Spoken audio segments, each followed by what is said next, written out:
बिस्मिल्लाहिर्रहमानिर्रहीम। तो आज शुरू करते हैं चैप्टर नंबर 47 और मैं बता दूं कि इसके दो पार्ट्स हैं, सेंसरी रिसेप्टर और न्यूरोनल सर्किट्स। ये जो पार्ट है दोनों आपको ऐसा लगेगा कि हम अभी चैप्टर नंबर 46 से पढ़ रहे हैं, क्योंकि ये एग्जैक्टली उसके जैसा सेम है, बस इसमें दो चार चीज़ें चेंज है। जब भी मैंने चैप्टर पढ़ा था मुझे ऐसा लग रहा था मैं 46 से पढ़े हूँ, पर क्योंकि अभी पूरी सीरीज़ कवर करनी होती है, पूरे चैप्टर्स कवर करने होते हैं, पूरा CNS कवर करना है भाई। पेपर कहीं से भी आ सकता है, क्वेश्चन BCQ सवाल कहीं से भी आ सकता है, तो इसलिए हम इसको कवर कर रहे हैं। इंपॉर्टेंट चीज़ें कवर करेंगे, जो बार बार रिपीट हो रही होंगी उनको हम स्किप कर देंगे। तो आइए वीडियो की तरफ चलते हैं टाइम वेस्ट किए बगैर। पहली चीज़ ये कि हमारे पास जो परसेप्शन बना हुआ है हमारे दिमाग के अंदर, कि हमारी बॉडी के अंदर जो सिग्नल्स आते हैं वो बड़ी आसानी से चले जाते हैं। हमने देखा, हमें समझ में आ गई ये चीज़ गलत है, ये चीज़ सही है, ऐसा नहीं होता। ये एक कॉम्प्लेक्स सेंसरी सिस्टम के थ्रू काम करता है। इसके लिए अलग से रिसेप्टर्स लगे हुए होते हैं हमारी बॉडी के अंदर, जो आपको ये बताते हैं कि आपको ये जो पेन हो रहा है, फॉर एग्जाम्पल जो पेन हो रहा है, ये जलने का हो रहा है, चुभने का हो रहा है या कटने का हो रहा है। ठीक है, ये पेन तो पेन है ना, लेकिन मुख्तलिफ़ किस्म के पेन्स को बॉडी, क्योंकि आपकी तो आंखें बंद है, आपको पता ही नहीं है आप मेरे जूते के अंदर मुझे दर्द हो रहा है ना, ये छाले वाला दर्द है या इसमें कुछ चुभ रहा है, ये चीज़ क्योंकि आपको पाँव आपके जूते में ऐसे नज़र नहीं आ रहा, लेकिन जो आपको फीलिंग आ रही है ना कि अच्छा ये हो रहा होगा, आपके दिमाग में एक पिक्चर बन रही है, ये काम आपके सेंसरी रिसेप्टर्स करते हैं। अब उसके बारे में बहुत सी जो है वो पेचीदगियाँ हैं, कॉम्प्लेक्स बातें हैं, उनके बारे में हम डिस्कस करते हैं। और इसके अंदर जितने भी रिसेप्टर्स हैं ना, वो आगे जाके हर चैप्टर में अलग अलग डिस्कस होंगे, तो आपको हर एक पे जो है ना इतना वो घुसने की ज़रूरत नहीं है कि एक एक पे जो है वो हम अभी से डिस्कस कर लें। अगर अभी डिस्कस कर ले तो आगे वाला चैप्टर आपको पढ़ने में मज़ा ही नहीं आएगा। तो ये लिखा हुआ है कि the list of classified basic type of receptors. तो सेंसरी रिसेप्टर्स की जितनी भी टाइप होती हैं जो स्टिमुलस को डिटेक्ट करते हैं, वो ये रही, ये यहाँ पर रिटन में है और यहाँ पे बना हुआ है, ये रहा आपके नेक्स्ट पेज पे चार्ट। तो हम चार्ट को पढ़ते हैं। क्लासिफिकेशन सेंसरी रिसेप्टर्स मतलब चीज़ों को सेंस करने के जो हमारी पूरी बॉडी में रिसेप्टर्स लगे हुए हैं भाई साहब, उनकी भी टाइप्स हैं। मैकेनो रिसेप्टर्स, जो आप टच करते हैं, आपका बाल खिंच गया, आपके कट लग गया, आपको पेन हो गई, ठीक है, जो स्किन से रिलेटेड है उनको हम कहते हैं मैकेनो रिसेप्टर्स, जो स्किन से डायरेक्टली रिलेटेड है, ठीक है, जो आपके स्किन के थ्रू आपको बताते हैं। थर्मो रिसेप्टर्स, जब कोई टेम्परेचर में चेंज होता है कि सर्दी है या गर्मी है, स्वेटर लेना है, शॉल लेनी है, या फिर पंखा चलाना है या AC, ठीक है। नोसी रिसेप्टर्स क्या करते हैं, आपकी नर्व फ्री नर्व एंडिंग्स में होते हैं ये, और ये क्या करते हैं कि एग्जैक्ट पेन कौन सा है और पेन हो रहा है, बस सर में दर्द है, यहाँ दर्द है, वहाँ दर्द है, जो ज़ुबान से आपके अल्फाज दर्द निकलता है ना, पेन कौन से बॉडी पार्ट में हो रहा है, इसको डिटेक्ट करता है, समझता है, उसका डेटा आपके ब्रेन तक भेजते हैं ये नोसी रिसेप्टर्स, ठीक है। अब इलेक्ट्रोमैग्नेटिक रिसेप्टर्स क्या होते हैं, वो आपकी आंखों में होते हैं। इलेक्ट्रोमैग्नेटिक ऐसे समझ में आ जाना चाहिए, आपकी आंखों में होते हैं कि धूप इतनी है कि आंखें खुलें ना खुलें, लाइट इतनी तेज़ है रेज़, या लाइट इतनी कम है कि आंखों के पिपल्स को बड़ा होना पड़ेगा कि उस चीज़ को गौर से देख सके कम लाइट में। और लास्ट में आपस होते हैं कीमो रिसेप्टर्स, जो केमिकल चेंजेस को, जैसे कि आप जब सूंघते हैं तो आपको पता चल जाता है कि जल रहा है कुछ, या यार एसिड की स्मेल आ रही है या पेट्रोल की आ रही है, ठीक है। आपकी बॉडी के अंदर ऑक्सीजन सप्लाई आपकी ज़ुबान पे आप टेस्ट करते हैं, आपको बताता है कि खट्टा है, मीठा है। तो कीमो रिसेप्टर्स केमिकल चेंजेस को जो है वो आपके पास जो है वो डिटेक्ट करके बता रहा होता है। अभी ये जितने 5 रिसेप्टर टाइप रिसेप्टर्स बताए गए, इनके पास अलग अलग चैप्टर्स हैं हमारे पास इसके, और हम अलग अलग चैप्टर्स में इनको डिटेल से पढ़ेंगे। अभी हम चलते हैं, अभी हम इसकी टाइप्स पढ़ लिए, अब हम जो है वो इसकी नीचे वाली हेडिंग पे चलते हैं, डिफरेंशियल सेंसिटिविटी ऑफ रिसेप्टर। अब सवाल ये उठता है कि किस तरीके से ये जो सेंसरी रिसेप्टर्स हैं डिफरेंट टाइप ऑफ स्टिमुलस को डिटेक्ट कर लेते हैं। मतलब ये कि ये किस तरीके से इतनी बारीक चीज़ों का फ़र्क डिटेक्ट कर लेते हैं। इन सेंसरी रिसेप्टर्स में ऐसा क्या है, ये सवाल उठता है। साइंस पूछती है भाई इतने से, एक तो स्किन है ना, इतनी सी हमें तो कुछ नज़र ही नहीं आ रही, भी आप अपना हाथ गौर से देखें, आपको तो कुछ पता ही नहीं चल रहा कि इनमें कौन सी जगह पर रिसेप्टर लगे हुए हैं, कि आप अपनी उंगली इस पर फेर रहे हो तो ये आपके ब्रेन को बता रहा है कि भाई उंगली फेरी जा रही है, और यहीं पे वो कौन सी जगह है जहाँ पे दूसरे रिसेप्टर लगे हुए हैं कि आप पिन चुभाएंगे तो आपको बता देगा कि भाई पिन चुभ रही है। तो इसका जवाब ये है कि जितने भी बॉडी में जो रिसेप्टर्स लगे हुए हैं ना अलग अलग जगह पे, हर टच के लिए, हर स्टिमुलस के लिए रिसेप्टर्स अलग से डिज़ाइंड है। यानी वो रिसेप्टर जो चुभने पे एक्टिवेट होगा ना, वो दर्द, वो आपके जलने पे जो है वो आप रिस्पॉन्ड नहीं करेगा। वो रिसेप्टर जो कटने पे रिस्पॉन्ड करेगा, वो आपके रगड़ खाने पे रिस्पॉन्ड नहीं करेगा, ठीक है। इसका जवाब ये था, यानी वो नॉन रिस्पॉन्सिव होते हैं बाकी दूसरे स्टिमुलसेस के लिए। अब modality of sensation, label line principle क्या है, ये लेबल लाइन प्रिंसिपल इसकी लास्ट लाइन में लिखा हुआ है कि the specificity of nerve fibre for transmitting only one modality of sensation, यानी आपके नर्व फाइबर की वो खूबी जो उसे डिफरेंट करती है बाकी नर्व फाइबर से। यानी 10 नर्व फाइबर्स हैं, अब एक दूसरे से दूसरी बिल्कुल मुख्तलिफ है। जो काम पहली वाली करेगी वो दूसरा नहीं करेगी, जो दूसरी वाली नर्व फाइबर करेगी वो तीसरा नहीं करेगी। स्पेसिफिक फंक्शंस है आपके नर्व फाइबर्स के, और आपकी नर्व फाइबर्स के ये स्पेसिफिक फंक्शंस ही उनको काम देते हैं कि भाई इस नर्व फाइबर ने इसका सिग्नल प्रोवाइड करना है, इसके अलावा दूसरे का नहीं करना। ठीक है, तो ये जो इनकी स्पेसिफिटी है ना, स्पेसिफिसिटी, अब भाई आप समझ गए होंगे ना, वर्ड फंबल हो रहा है। तो ये जो इनकी स्पेसिफिटी है नर्व फाइबर्स की, कि इन्होंने बस एक मखसूस किस्म के सिग्नल को, सेंसेशन को पहुंचाना है, उसको हम कहते हैं कि लेबल लाइन प्रिंसिपल। हर नर्व फाइबर का अपना काम है, ये आपस में मिक्सअप नहीं होती। ये हमारे थॉट्स हैं कि ये किस तरीके से काम करती हैं, हमारी जो है वो खाम ख्याली है कि ये जो है वो एक ही जो है रिसेप्टर जो है इतने सारे काम एक साथ करे, ऐसा कुछ भी नहीं होता। हर एक के लिए अलग नर्व फाइबर्स होती है, अलग अलग नर्व फाइबर्स एक ही जगह पर इसलिए जो है वो लगी हुई होती है। ठीक है, जो पेन के लिए नर्व फाइबर होती है वो नर्व फाइबर सुकून के लिए नहीं होती। अगर आपको कोई चीज़ रिलैक्स फील करवा रहे हैं जो नर्व फाइबर्स, वो पेन वाले नहीं हैं। और जो पेन वाले, अच्छा इसकी भी दो टाइप्स है ना, अगर जो स्टिमुलस आपको रिलैक्स फील करवा रहा है वो स्टिमुलस और उसका थ्रेशोल्ड बहुत लो होगा, और जो आपको पेन फील करवा रहा है उसके लिए एक्शन पोटेंशियल बहुत ज़्यादा चाहिए होगी, बहुत हाई फाई चाहिए होगी, ताकि वो आपके पेन वाला स्टिमुलस को जो है वो टच कर सके। दैट्स इट, इसमें ज़्यादा चीज़ें नहीं है। अब यहाँ पे ये चीज़ देखने की है आपके पास कि जो हमारे पास सेंसरी रिसेप्टर्स है ना, इनकी भी टाइप्स है। ये फ्री नर्व एंडिंग है, स्किन में होती हैं, ये जो टेक्टाइल हेयर की हैं, यानी हमारे लिए तो सिर्फ नर्व फाइबर्स हैं। इनकी एंडिंग्स ये डिटरमाइन करती हैं कि किसने कितनी गहराई तक जाके क्या काम करना है और कौन से मैकेनिज्म को एक्टिवेट करना है। ठीक है, transduction of sensory स्टिमुलर into nerve impulses, ये इसकी हेडिंग से आपको समझ में आ रहा होगा कि आपका सेंसरी स्टिमुलस आपकी नर्व एंडिंग में किस तरीके से जाके घुस जाता है, और आपकी जो स्टिमुलस है देता है उसको, और जो आपका मसल है या जो भी ऑर्गन उसको एक्साइट करवाता है, इस प्रोसीजर के बारे में हम इसमें पढ़ेंगे। ट्रांजैक्शन यानी इसमें से उसमें मतलब सेंसरी स्टिमुलस को जो है वो नर्व इम्पल्स में कैसे कन्वर्ट होता है। आपके जितने भी सेंसरी रिसेप्टर्स होते हैं ना, उनका एक फीचर जो है वो कॉमन होता है, क्या कि ये जितने भी आपके स्टिमुलसेस होते हैं वो जाके रिसेप्टर को एक्साइट ज़रूर करते हैं। जैसे ही उसके पास स्टिमुलस आता है वो जाके रिसेप्टर को एक्साइट कर देते हैं, और रिसेप्टर का काम, सबसे पहला काम ये होता है, चाहे वो किसी भी तरीके का स्टिमुलस हो, उसने मेम्ब्रेन की एक्शन पोटेंशियल को, इलेक्ट्रिकल पोटेंशियल है उसको चेंज करना होता है। यानी मेम्ब्रेन में भले कम ही करें, भले वो इतना थ्रेशोल्ड अचीव ना कर सके, इतनी एक्शन पोटेंशियल ना दे सके कि जो आपने काम करना है, जो वर्क करना है वो हो जाए, या पूरी तरीके से एक्साइटेशन हो जाए, लेकिन वो चेंजेस ज़रूर लेके आती है। यानी माइनर चेंजेस ही हों, बेशक इतना सॉलिड या इतना इंटेंसिव जो है वो स्टिमुलस ना हो, हल्का ही हो, लेकिन चेंजेस ज़रूर आते हैं मेम्ब्रेन के अंदर। तो क्या आपकी जो जितने भी स्टिमुलसेस हैं वो आपकी मेम्ब्रेन इलेक्ट्रिकल पोटेंशियल को चेंज ज़रूर करते हैं। इसको हम क्या कहते हैं, this change in potential is called receptor potential. ठीक है, रिसेप्टर नॉर्मल पड़ा हुआ है, ठीक है, उसके बाद अभी तक कोई स्टिमुलस नहीं आया है।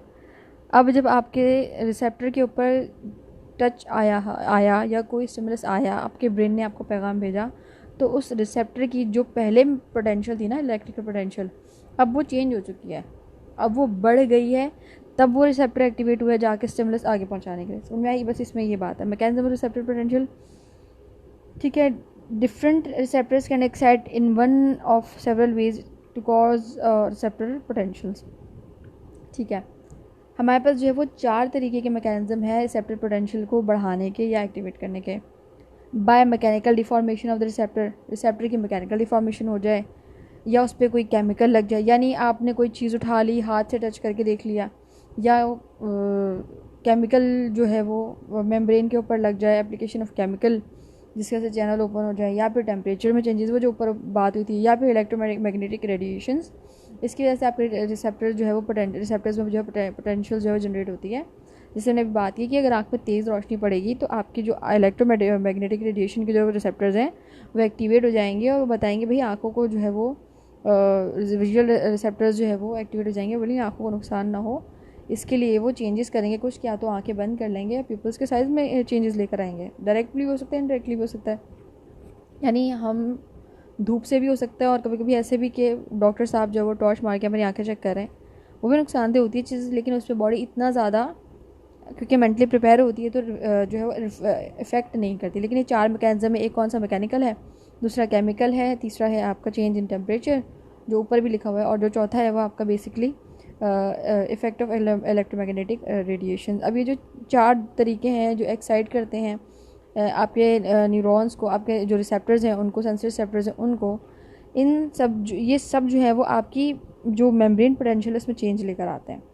ठीक है, यानी ये यहाँ पे पिक्चर ये ठीक है, मैक्सिमम रिसेप्टर पोटेंशियल की वर्ड ठीक है, permeability of receptor which allow ions to diffuse more और less ability through membrane thereby change in membrane potential, trans membrane potential.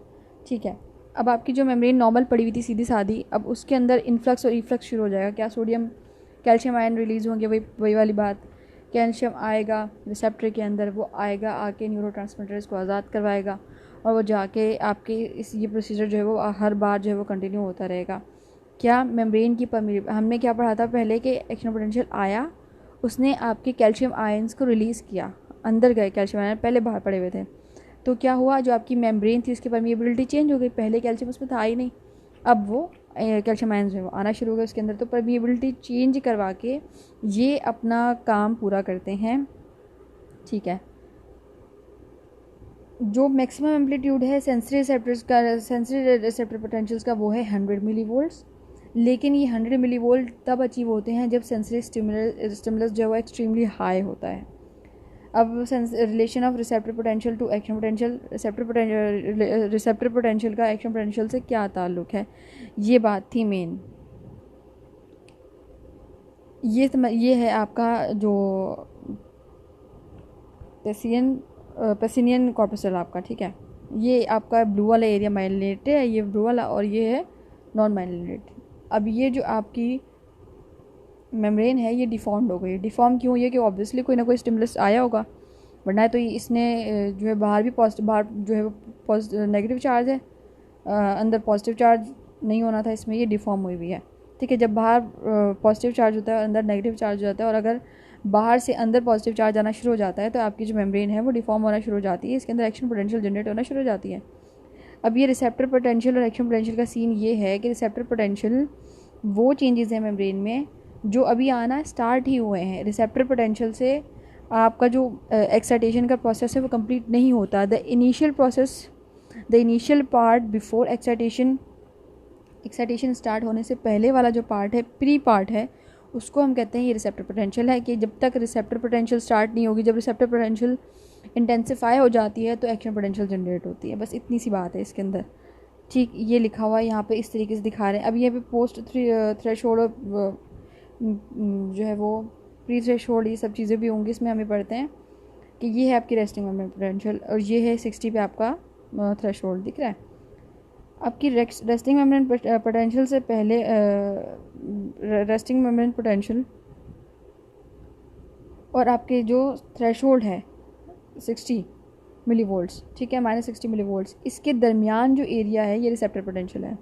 यानी 90 से 60 के दरमियान जो चेंजेस आए ये रिसेप्टर पोटेंशियल है। 90 से 60 के दरमियान जो चेंजेस आए हैं इससे एक्शन पोटेंशियल जनरेट नहीं होगी, एक्साइटेशन भी नहीं होगी।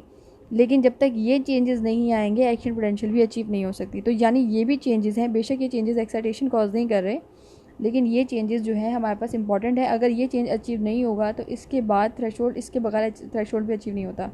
तो थ्रेशोल्ड से पहले वाला जो चेंजेस होता है उसको हम कहते हैं रिसेप्टर पोटेंशियल है। यानी 90 से 60 के दरमियान जो चेंजेस आ रहे हैं, 90 से 60 के दरमियान जो चेंज आया जिसने एक्साइटेशन तो नहीं करवाई, लेकिन मेम्ब्रेन पोटेंशियल के अंदर, मेम्ब्रेन पोटेंशियल की रेस्टिंग मेम्ब्रेन पोटेंशियल के अंदर जो है वो मेम्ब्रेन की परमिएबिलिटी के अंदर जो चेंज लेकर आया उसको हम कहते हैं रिसेप्टर पोटेंशियल। और जो इसके बाद इंटेंसिफाई हो गया जब यही चेंज और जो है वो थ्रेशोल्ड अचीव हो गया और एक्शन पोटेंशियल जनरेट हो गई, तो उसको हम कहते हैं कि भाई ये आपकी एक्शन पोटेंशियल है। रिसेप्टर पोटेंशियल यानी बिफोर एक्शन पोटेंशियल। ये चीज़ें डिफरेंट एरियाज़ की जो है वो बताई हुई है। अब रिसेप्टर पोटेंशियल और एक्शन पोटेंशियल रिलेशन ये है कि जब तक रिसेप्टर पोटेंशियल अचीव नहीं होगी, एक्टिवेट नहीं होगी, मौजूद नहीं होगी, तब तक आप एक्शन पोटेंशियल भी अचीव नहीं कर सकते। जैसा कि मेरे पास साइकिल नहीं होगी तो मैं चला ही नहीं सकती। मैं बहुत अच्छी प्लेयर हूँ, मेरे पास इतनी स्ट्रेंथ है, ये है वो है, तो मैं जितनी भी अच्छी साइकिलिस्ट हूँ, मेरे पास साइकिल का होना ज़रूरी है कि उसको चला के मैं अपनी जो कर्तव्य हैं वो दिखा सकूँ। तो यहाँ पे वो जो इम्पॉर्टेंट चीज़ है ना, जब तक आपकी रिसेप्टर पोटेंशियल अचीव नहीं होगी तब तक आप एक्शन पोटेंशियल भी किसी सूरत में अचीव नहीं कर सकते। मेरी मिसाल बहुत बेकार थी, लेकिन आई गेस आपको बात समझ में आ गई होगी। ठीक है, अभी पेसिनियन कॉर्टिसल की भी हमने बात कर ली, माइलिनेटेड और माइलिनेटेड एरिया भी, relation between stimulus intensity and receptor potential.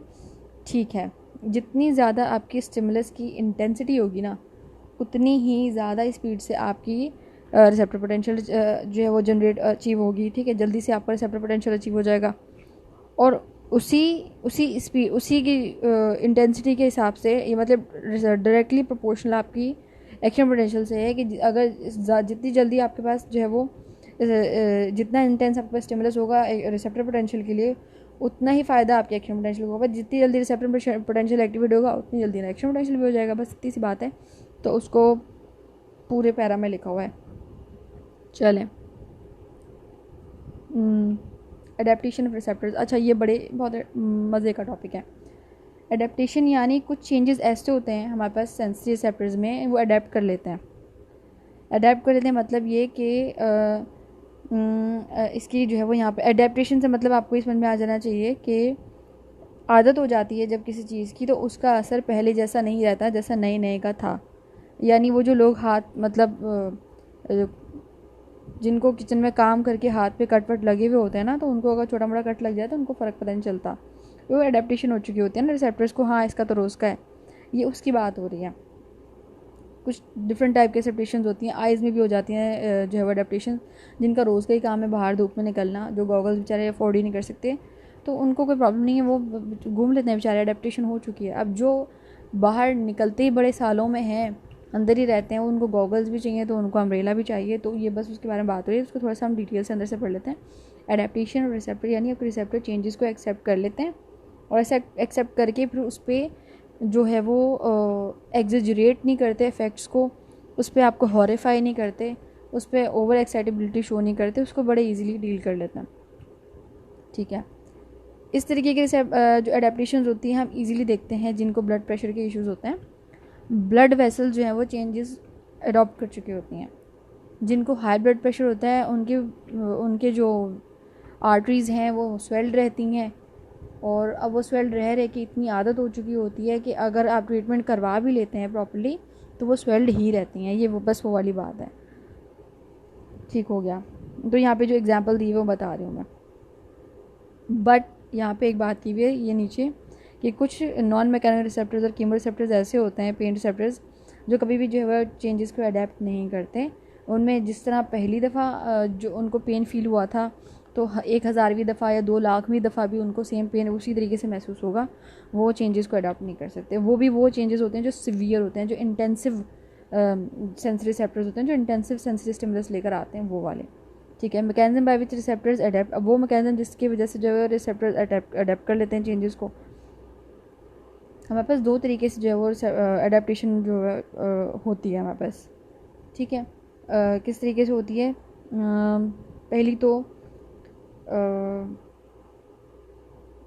Slow होती है, दूसरी फास्ट होती है। ठीक है, स्लो अडेप्टेशन और फास्ट अडेप्टेशन।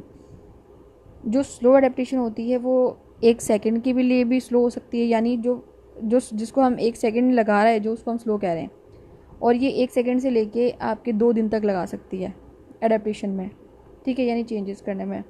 और जो फास्ट वाली होती है ना, जिसके नाम होते हैं स्लो अडेप्टिंग रिसेप्टर्स, हमारे पास 2 टाइप के रिसेप्टर्स होते हैं, स्लो अडेप्टिंग रिसेप्टर्स और फास्ट अडेप्टिंग रिसेप्टर्स। स्लो वाले को हम कहते हैं कि टॉनिक, और फास्ट वाले को हम कहते हैं कि द रेट रिसेप्टर्स हैं। अब इनमें क्या होता है कि जो स्लो वाले होते हैं ना, उनमें जो आपके सोडियम जो सेल के अंदर जो सोडियम मेम्ब्रेन जो आपके सोडियम चैनल्स होते हैं सेल मेम्ब्रेन के अंदर, उनकी जो एक्टिवेशन है वो स्लो हो रही होती है, इतनी स्लो कि 1 सेकंड भी लगा सकती है और 2 दिन भी लगा सकती है। ठीक है, अब इसमें स्लो अडेप्टिंग में क्या होता है आपका कि जो आपके रिसेप्टर्स हैं ना, वो स्लोली चेंजेस है ना उसको एडमिट करते हैं, स्लोली एडमिट करते हैं, यानी उसको पता है कि ये होगा, ये मुझे पेन इस तरीके से होगा। ठीक है, लेकिन उसको टाइम लगता है उस चेंज को डिटेक्ट करके और अडेप्ट करने में। फॉर एग्ज़ाम्पल ये पेन हो, चोट लग गई है। ठीक है, तो चोट लग गई है, खून जम गया है, अब वो ज़ख़म तो वहीं है ना, वो ज़ख़म भरा नहीं है, 1 घंटे में तो कोई ज़ख़म नहीं भर सकता। तो अब उसने क्या किया कि अब 1 घंटे तक तो मुसलसल पेन नहीं हो रहा, 1 घंटे में 2 घंटे में पेन जो है वो खुद ब खुद होना कम हो गया। बॉडी ने इस चेंज को एक्सेप्ट कर लिया कि हाँ भाई चोट लगी हुई है, दर्द हो रहा है, अब ये तो होता रहेगा, अब इसको बार बार तो स्टिमुलस नहीं दे सकता ना, स्किन पे के स्किन कटी हुई है, स्किन कटी हुई है, स्किन कटी हुई है, तो थोड़ी देर में वो पेन होना बंद हो जाता है। ये आपका समझ लें स्लो अडेप्टिंग रिसेप्टर्स है। अब जो फास्ट अडेप्टिंग रिसेप्टर्स होते हैं, अच्छा यहाँ पर लिखा हुआ है कि other slowly adapting receptors include receptor of macula, vestibular apparatus, pain receptors, baro receptors, arterial tree, chemo receptor of carotid and aortic bodies. कि जो स्लोली रिसेप्टर्स होते हैं वो इन्फॉर्मेशन को बहुत घंटे तक ट्रांसफ़र करते रहते हैं।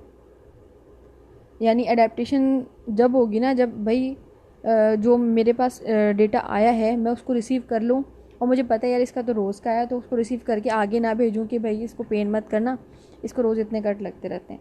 जो स्लो वाला काम है ना, यानी बैरो रिसेप्टर्स की यहाँ पे बात हो रही है, तो जो आपके पास ब्लड, फॉर एग्जांपल आपके पास ब्लड प्रेशर बॉडी में बढ़ रहा है, ठीक है, ज़्यादा बढ़ रहा है, आपकी वेसल्स अभी एक दिन में तो इस काबिल नहीं हो जाएंगे ना कि वो डाइल्यूट हो जाएं और इस ब्लड प्रेशर को बर्दाश्त कर लें, तो उसको महीने भी लग सकते हैं, 7 दिन 8 दिन ज़्यादा टाइम लगेगा कि वो आपकी वेसल्स को डाइल्यूट करे और डाइल्यूट करके फिर प्रेशर को आपकी बॉडी में मेंटेन करे। तो वो जो स्लो एडेप्टेशन है आपकी वेसल्स के डाइल्यूट होने की, उसको हम किस में लेकर आते हैं, टॉनिक में, ठीक है। रैपिड वाला अब ईजीली आपको समझ में आ जाएगा। रैपिड वाला receptors that adapt rapidly cannot be used to transmit continuous signals। अब यहाँ पे देखें, अगर 7 दिन लग रहे हैं स्लो वाले को, तो यानी कंटिन्यूस 7 दिन तक सिग्नल जा रहे थे, ब्लड प्रेशर बढ़ रहा है, ब्लड प्रेशर बढ़ रहा है, वेसल्स को डाइल्यूट करो डाइल्यूट करो डाइल्यूट करो, बॉडी ने जो है वो चेंजेस ले आई बॉडी। जब आपको रैपिड रिसेप्टर्स हैं वो आपका, अच्छा इसमें स्लो वाले में एक पॉइंट ये भी अगर आप लिखेंगे थ्योरी में तो ये लिखेगा, जबकि स्लो रिसेप्टर्स होते हैं इसका स्टिमुलस बहुत जो है वो वीक होता है, यानी वो हल्का हल्का हल्का, जिससे रोज़ 1 कतरा पानी आपके सर के ऊपर हम गिराएंगे तो आप 3 महीने में मर जाएंगे, ठीक है, 3 महीने में आपकी डेथ हो जाएगी, रोज़ 1 कतरा लगातार। और 3 महीने में वो जो बहुत ढीठ लोग होते हैं उनके आपकी 6 हफ्तों में ही डेथ हो सकती है, अगर आप रोज़ अपने सर के एक पोर्शन पे, किसी भी पोर्शन पे 1 कतरा पानी सेम इंटेंसिटी वेलोसिटी के साथ जो है वो अपने सर पे गिराते रहें, ठीक है। ये स्लो चेंजेस थे। इसमें पेन क्या था, इसमें पेन आपका जो स्टिमुलस है वो बहुत बहुत वीक है, ठीक है। इस वीक स्टिमुलस की वजह से चेंजेस भी देर से हुए, तो ये आपका हो गया टॉनिक। अब जो आपका रेट रिसेप्टर्स हैं, इनका जो स्टिमुलस होता है वो बहुत भाई साहब ख़तरनाक किस्म का होता है और बहुत इंटेंस होता है, इतना इंटेंस होता है कि एक ही दफ़ा के स्टिमुलस के अंदर आपकी जो अडेप्टेशन है वो हो जाती है और चेंजेस आकर हो जाते हैं, ठीक है। अब इसमें वो कौन से हैं, वो अभी कोपेसिन एंड कॉर्पसल वाला भी हमने पढ़ा था।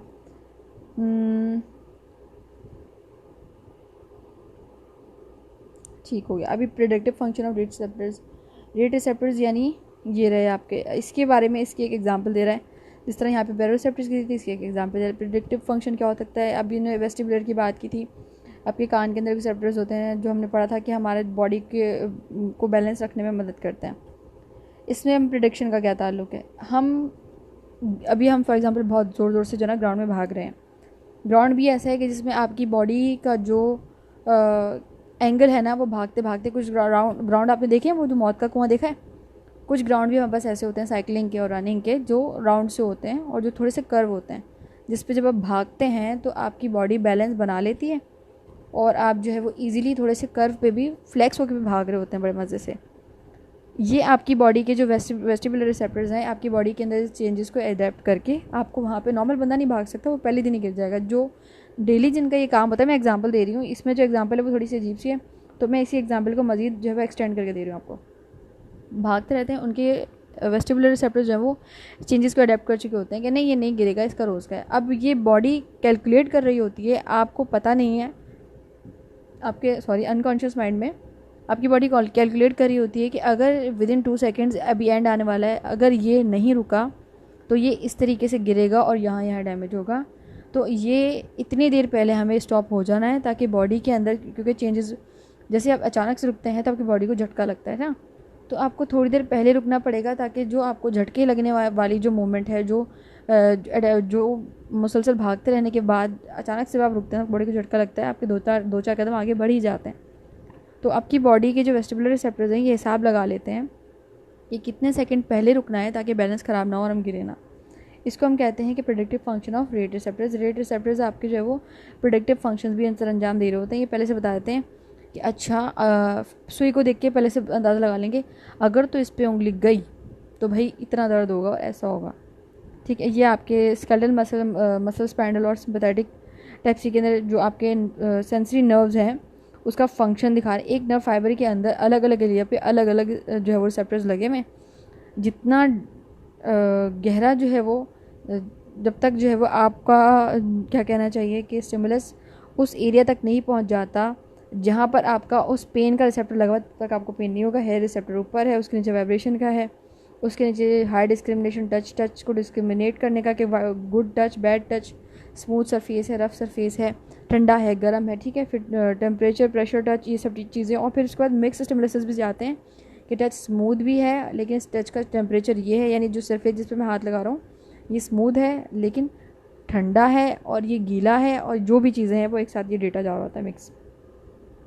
ये जो ब्लू पर्पल वाला पार्ट है इसमें लिखा हुआ है कि कुछ सिग्नल जो सेंट्रल नर्वस सिस्टम में एक्सट्रीमली रैपिडली जा रहे होते हैं, इतनी रैपिडली कि उन सिग्नल्स को जो है वो क्या कहते हैं कि आपका नुकसान भी पहुंचाते हैं। फॉर एग्जांपल जब कोई इमरजेंसी हो गया और हम भाग रहे हैं और वो इतनी स्पीड से भागते हैं कि हमारे अपने पाँव आपस में उलझ जाते हैं और हम बहुत बुरी तरीके से गिर जाते हैं। तो यहाँ पे उसके बारे में बात हो रही है कि कुछ फिजियोलॉजिकल चेंजेस ऐसे आ जाते हैं, हमारे पास कुछ फिजियोलॉजिकल क्लासिफिकेशन ऐसी भी हैं जिसमें हम नर्व फाइबर्स के ट्रांसमिट होने के डिफरेंट टाइप्स पढ़ते हैं और सिग्नल्स के टाइप पढ़ते हैं और उनकी इंटेंसिटी पढ़ते हैं, ठीक है। Transmission of signals of different intensity in nerve tracts special and temporal. अच्छा, आपके जो सिग्नल्स की ट्रांसमिशन है आपके नर्व ट्रैक्ट्स के अंदर, इसकी दो टाइप्स होती हैं, एक स्पेशल होती है, एक टेम्पोरल होती है। स्पेशल जो होती है वो स्लो होती है। ये स्पेशल समेशन में क्या होता है कि आपके पास एक सिग्नल है, आ रही है सिग्नल मुसलसल आ रहा है लेकिन उसकी स्ट्रेंथ जो है वो बहुत स्लो है, ठीक है। तो अब आपका जो नर्व है ना वो क्या करेगा, वेयर इज़ द पिक्चर, ये आपका ये जो सिग्नल आ रहा है ना उसकी जो इंटेंसिटी है वो बहुत स्लो है, सिग्नल बहुत स्लो है, वीक स्टिमुलस है।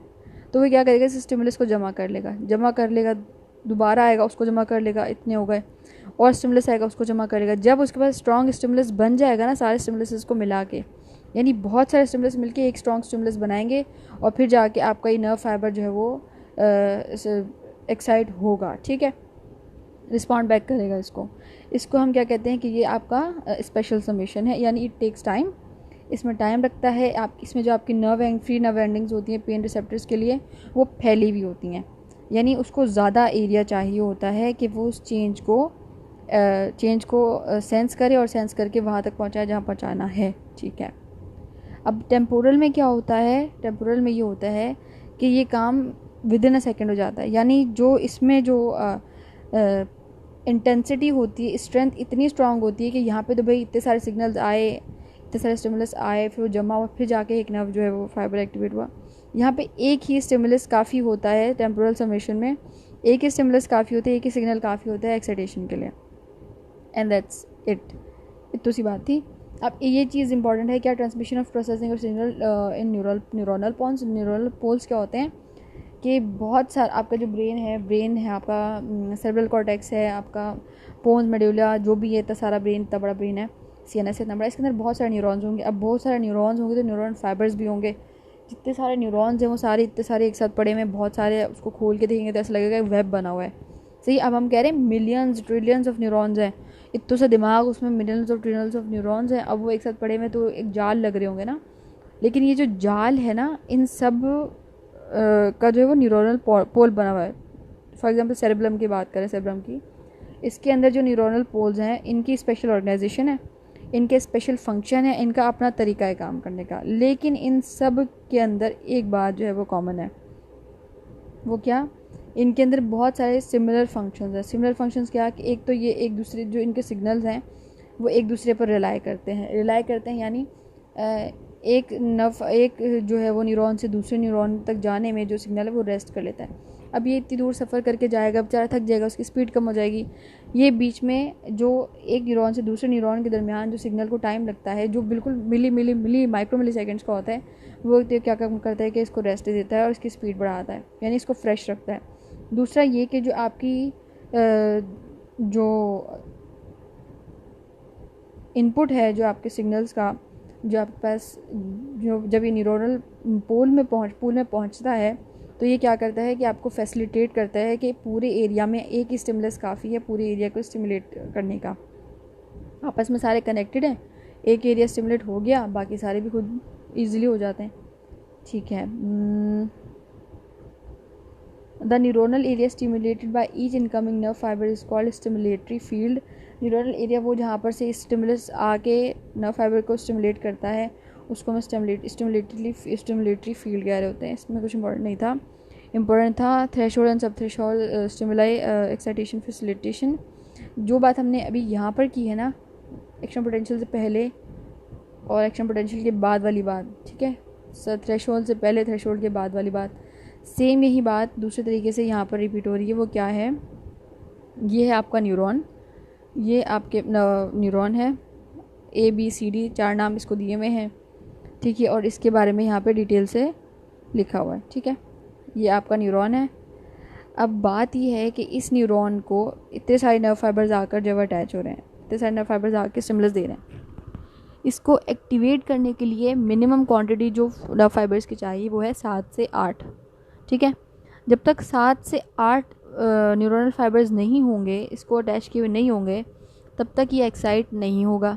ठीक है, अब इस पे काउंट कर लें। नंबर 1 पे ये एक न्यूरॉन है और ये नर्व फाइबर है, ठीक है, और ये इसकी ब्रांचेस हैं। एक की बात करी हूँ मैं, एक ही न्यूरॉन और एक इसकी, इसने यहाँ पे कितने जो है वो कितने जो है वो नर्व फाइबर्स अटैच हुए हैं इसके पास।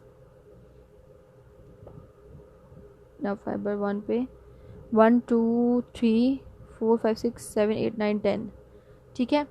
एक नर्व फाइबर से इसके पास, एक न्यूरॉन के पास 10 जो है वो नर्व फाइबर्स जो है वो अटैच हुए हैं। कितने? 10। तो यानी 7 और 8 मैंने कहा था मिनिमम चाहिए हमें एक्साइटेशन के लिए, तो ये 10 हैं, तो यानी ये जो आपका न्यूरॉन है वो एक्साइट हो जाएगा। अब दूसरी बात देखें, इस एक ही न्यूरॉन की दूसरी जो ब्रांच है वो इस न्यूरॉन नंबर B पर जा रही है और वो इसको सिर्फ 2 ब्रांचेस दे रही है, 2 नर्व फाइबर। और मैंने क्या कहा था कि एक्साइटेशन के लिए आपको कितने चाहिए नर्व फाइबर्स? कम से कम 7 या 8। अब ये 2 हैं तो अब इसको एक्साइट तो नहीं कर सकता, ये बिल्कुल भी नहीं कर सकता। अब इसको क्या करेगा, ये एक्साइट नहीं कर सकता लेकिन इसको फैसिलिटेट करेगा। यानी अगर फॉर एग्जांपल यहाँ पर 6 जो है वो नर्व फाइबर्स होते, एक नर्व फाइबर इसको सिर्फ 6 ब्रांचेस दे रही होती और ये एक्साइट नहीं हो रहा होता, तो नर्व फाइबर 2 इसको 2 ब्रांचेस मज़ीद दे देती, यानी इसको फैसिलिटेट कर देती और ये एक्साइट हो जाता। लेकिन इसके पास तो पूरे हैं ना, ये ऑलरेडी एक्साइटेड है। अब ये जो दूसरा वाला है B, इसके पास जो 2 ब्रांचेस हैं ये इसको एक्साइट करने के लिए नहीं आई, इसको फैसिलिटेट करने के लिए आई है कि भाई तुम भी एक्साइट हो जाओगे, 2 मुझसे ले लो, 2 दूसरी ब्रांच देगी, 2 दूसरी ब्रांच देगी और ये भी एक्साइट हो जाएगा। लेकिन ज़्यादा ब्रांच देके जिसको एक्साइट करते हैं तो उसको हम कहते हैं, तो ये जो है वो आपका ये जो है वो आपका एक्साइटेटरी है। और जिसको हम कम ब्रांचेस दे रहे हैं, जिसको सिर्फ हम फैसिलिटेट कर रहे हैं, तो ये आपका फैसिलिटेशन वाला। तो इसमें C का भी ये वाला सीन है और D का भी ये वाला सीन है। यहाँ पे ये वाली बात हो रही है थ्रेशोल्ड और सब थ्रेशोल्ड, एक्साइटेशन और फैसिलिटेशन। अब ये जो वाला है इसको हम बोलेंगे थ्रेशोल्ड। अब ये है सब थ्रेशोल्ड, यानी थ्रेशोल्ड से पहले इसके पास सिर्फ 2 ब्रांचेस हैं, मज़ीद और आके अटैच होंगे, ये भी इस पर भी थ्रेशोल्ड अचीव हो जाएगा। लेकिन थ्रेशोल्ड से पहले वाली पोजीशन ये है, इसके पास कम ब्रांचेस हैं, कम नर्व फाइबर्स हैं, ये अभी एक्साइट नहीं हुआ है, लेकिन ये अभी खामोश भी नहीं, यानी ये अभी रेस्टिंग में भी नहीं है, क्योंकि इस पर नर्व फाइबर्स तो अटैच है ना, रेस्टिंग में भी नहीं है और ये एक्साइटेड भी नहीं है, ये बीच वाली पोजीशन में अटका हुआ है। इसको हम कहते हैं कि प्री थ्रेशोल्ड या सब थ्रेशोल्ड पोजीशन, और इस पर थ्रेशोल्ड अचीव हो चुका है। वो भी मैंने कहा था जो पीछे वाली बात है ना, वही बात यहाँ पर रिपीट हुई है। अब डाइवर्जेंस, अच्छा, इनहिबिशन ऑफ न्यूरल पोल वाली बात ये कि जो आपके न्यूरोनल पोल्स जो फाइबर जो है वो सिग्नल एक्साइटेशन के लिए लेके जा रहे होते हैं, उन्हीं में से कुछ जो है वो इनहिबिटरी जोन वाले भी होती हैं। यानी अगर 12-15 फाइबर्स हैं उसके अंदर, तो 2 या 3 उसके अंदर इनहिबिटरी भी होंगी और वो इतनी इंटेंस जो है वो उसको सिग्नल्स देंगी ना कि वो आपका इनहिबिशन का प्रोसेस भी जो है वो साथ के साथ सरअंजाम दे देगा। तो यह क्या है, divergence of signal passing through neural pools और कन्वर्जेंस। डाइवर्जेंस क्या होता है, डाइवर्जेंस यानी फैलना और कन्वर्जेंस यानी सिकुड़ना। अब ये इसकी भी डाइवर्जेंस की 2 टाइप है, सेम ट्रैक्ट और मल्टीपल ट्रैक्ट्स। सेम ट्रैक्ट में क्या होता है कि एक सिग्नल आया, ये यहाँ से ये 2 में फैल गया, ये 2 फाइबर्स में फैल गया, 2 से 3 में, 2 में, 2 से 4 में, 4 से 8 में फैल गया, लेकिन ये यूनी डायरेक्शन है, एक सीधी डायरेक्शन में जाके ये सारे के सारे जो नर्व फाइबर्स के जितने भी सिग्नल्स हैं वो फैल रहे हैं, neuronal pathway, straight neuronal pathway पर डाइवर्टेड है, यानी फैल गया है, ठीक है। सिंगल डायरेक्शन में है तो उसको हम बोलेंगे सेम ट्रैक्ट। अब ये एक आया और एक आके इसने दो में डिवाइड हो गया, लेकिन दो में डिवाइड होने के बाद ये कहाँ पे गया, 2 मिनट बाद के बाद ये एक लेफ़्ट चला गया, एक राइट चला गया। तो ये भी एक सिग्नल ने आगे जाके पैसे बचा लिए और एक ने आगे जाके बाकियों में बांट दिया। तो ये हो गई आपकी डाइवर्जेंस, लेकिन मल्टीपल ट्रैक्स, यानी 2 डायरेक्शन में तो मल्टीपल ट्रैक्स। अब क्या होता है, एक जो जाके फैल गया उसको हमने कहा कि ये कौन सी डाइवर्जेंस है आपकी, ये है आपकी मल्टीपल। उसको हमने कहा कि ये आपकी सिंगल ट्रैक डाइवर्जेंस है, जो सिंगल ट्रैक पे रहा। जो अलग अलग फैल गया तो हमने उसको कहा कि मल्टीपल। अब इसमें क्या होता है कि अगर जो है वो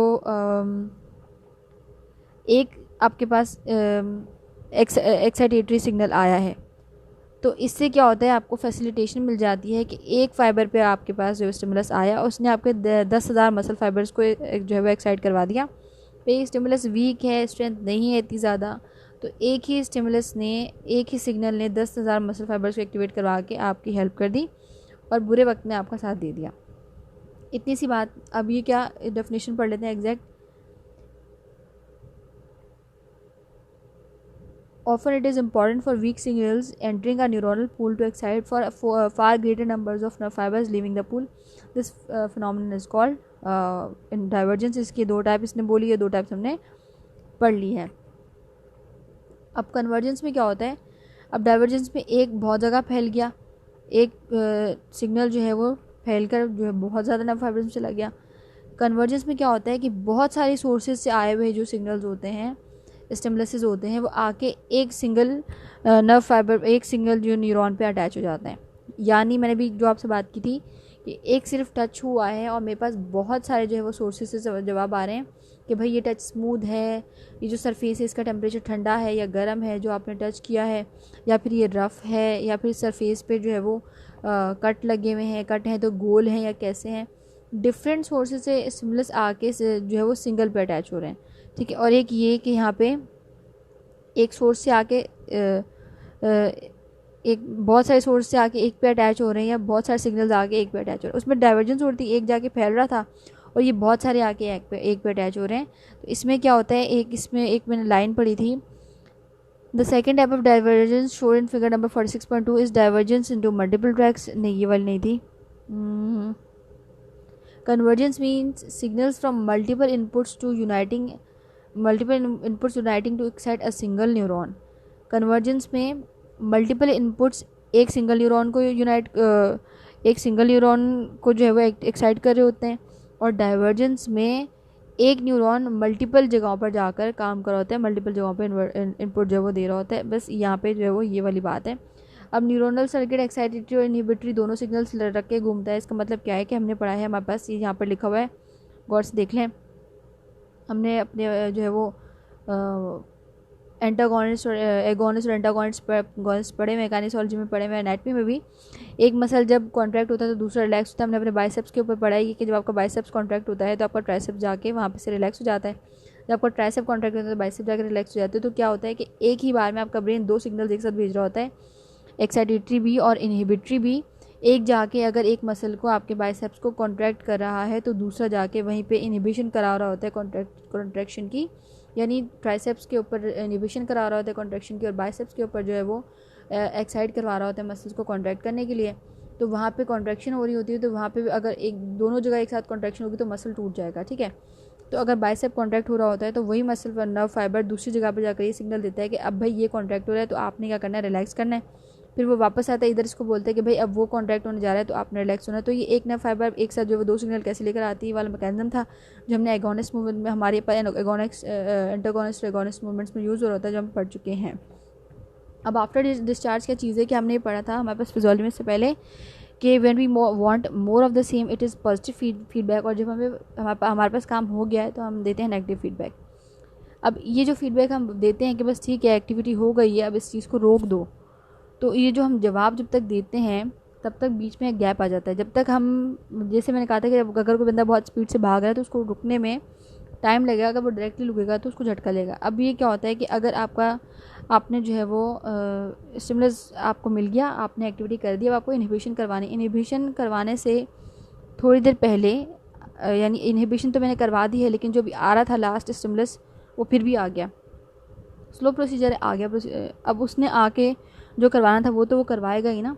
अगर वो आपके सोमा पे या डेंड्राइट पे आके आफ्टर डिस्चार्ज हो चुका है और मेम्ब्रेन पोटेंशियल जो है वो डिस्टर्ब हो गई है, तो क्या होगा कि वो अपना काम ज़रूर करेगी और उसने जहाँ पे जाके एक्साइटेशन करवानी है वो लाजमी करवाएगी।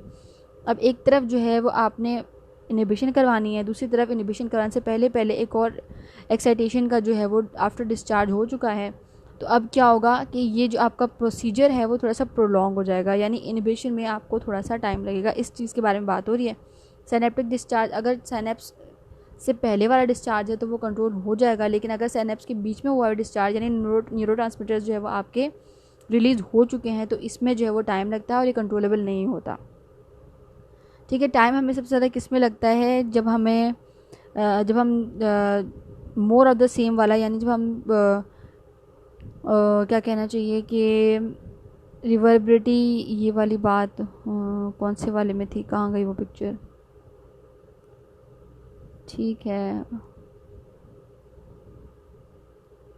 फॉर एग्ज़ाम्पल अगर हमें कोई पॉजिटिव फीडबैक का काम कर रहे हैं, जो रिवर्बरेटरी बोल रहा है, जब हम कोई ये लिखा हुआ है यहाँ पे, जब हम पॉजिटिव फीडबैक वाला काम कर रहे हैं कि हमें एक ही चीज़ बार बार चाहिए, तो अब जब पॉजिटिव फीडबैक होता है ये लॉन्गर होता है। यानी पॉजिटिव फीडबैक ये नहीं कि 2 मिनट या 3 मिनट चला या 2 सेकेंड या 3 सेकेंड चला, इट टेक्स टाइम। अगर पॉजिटिव फीडबैक जो है वो बहुत लंबे टाइम से हो रहा है तो इसकी इनहिबिशन के लिए हमें थोड़ी सी मेहनत लगेगी। पॉजिटिव फीडबैक को इनहिबिट करने में हमें टाइम लगता है। वो जो टाइम लगता है जो बीच में, वो टाइम हमें इसलिए लगता है क्योंकि पॉजिटिव फीडबैक के अंदर डिस्चार्ज कंटिन्यूसली होता रहता है। डिस्चार्ज किस चीज़ का, मेम्ब्रेन पोटेंशियल जो है चेंज होती रहती है। उस मेम्ब्रेन पोटेंशियल के चेंजेस के ऊपर कंट्रोल करने के लिए हमें सिग्नल्स पे कंट्रोल करना पड़ेगा।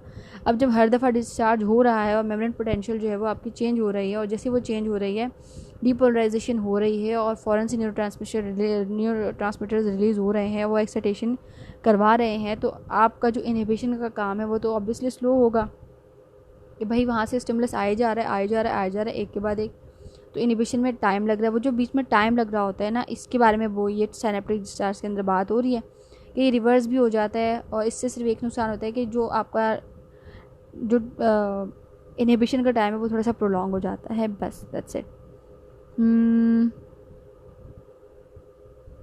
Continuous discharge, rhythmical output, signal output. Rhythmical signal output में जैसे हम सांस लेते हैं, हमारे रेस्पिरेटरी जो सिस्टम होता है वो एक रिदम पे चलता है, इनहेल एक्सहेल। बॉडी जो है वो इस चीज़ से बहुत वाकिफ़ हो गई है। हम सोचते भी नहीं है सांस लेते हुए। अभी इतनी देर से आप बात करते रहे 1 घंटे किसी से, आप सोच के सांस नहीं लेते हैं, आपकी बॉडी खुद वो काम कर रही होती है।